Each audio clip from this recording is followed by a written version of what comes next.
Brought to you by the Every Dollar app. Start budgeting for free today. So my wife and I are on baby step 3B, and our question is, should we use some of our money that we have saved up for a down payment to start a business? What kind of business? Yeah, so the business consists in creating an app. We have been working with some developers, and it will cost us $20,000, in which we have the option to pay monthly for 12 months, which is $1,667 a month. So we can't cash flow these payments without touching our savings, but we know that eventually we would have to pay for marketing, lawyers, etc. So is it okay to use some of our down payment for our business? Well, I don't think you've given us enough facts for me to say. I'd want to know, okay, I get the $20,000 is for the actual development of the app. Does that include testing as well, or is it just they're going to give you an app and then you start messing with it from there? No, they will do all the testing and make sure everything is, on point. Okay, and then what are your expenses? Let's fast forward $20,000 later out of your house savings fund.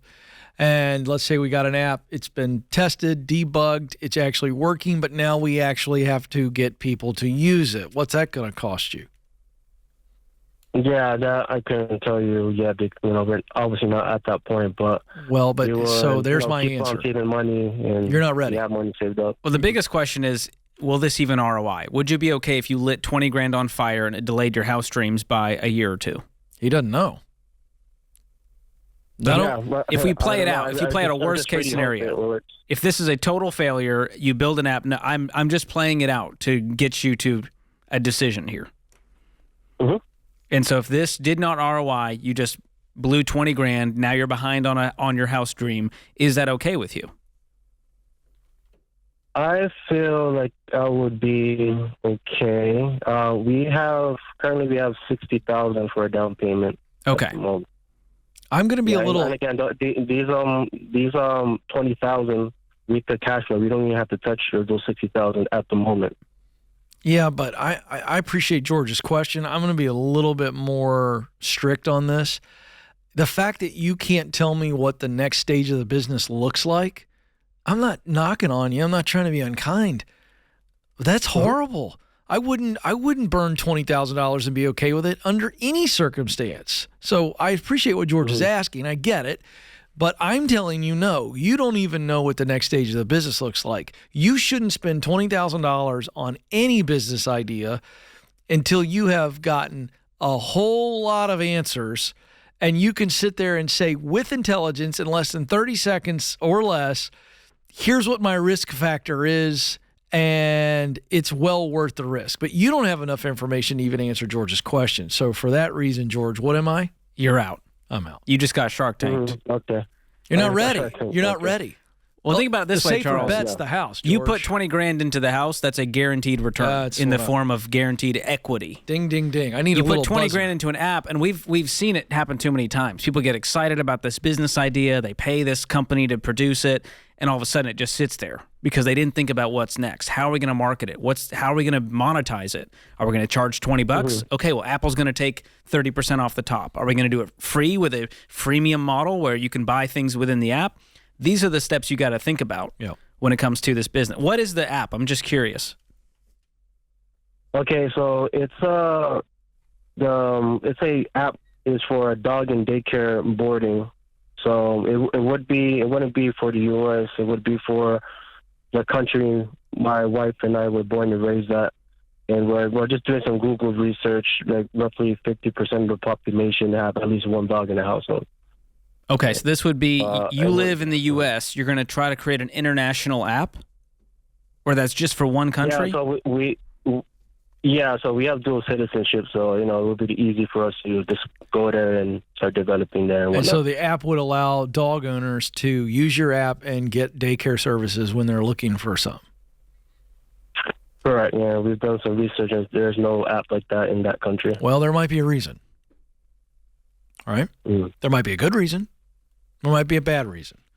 And so we just want you to be super careful with this cash because you've worked so hard. So I'll just reiterate. I would tell you to stay in the house savings business and put a really good down payment on for all the reasons George gave. He's absolutely right. And I would tell you that you also need to do way more research. And in the time it takes you to do that research and really figure out, is this a good business idea in this location, you could be saving up the additional 20 grand. But even then, I wouldn't invest it unless I felt like the probability of success was much higher than just, well, let's give it a rip.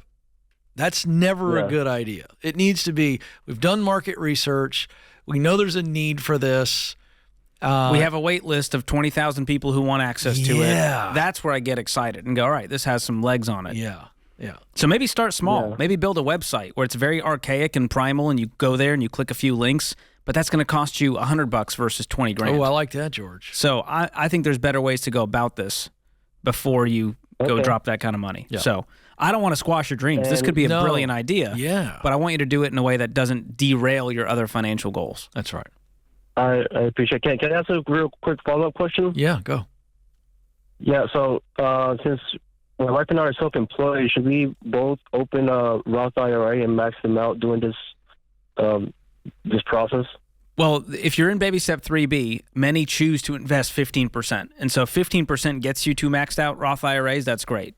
But because you have multiple goals happening right now with the home down payment savings, some people choose to invest less than 15%, some choose to go 0 or up to a match. So for you guys, don't go above 15%.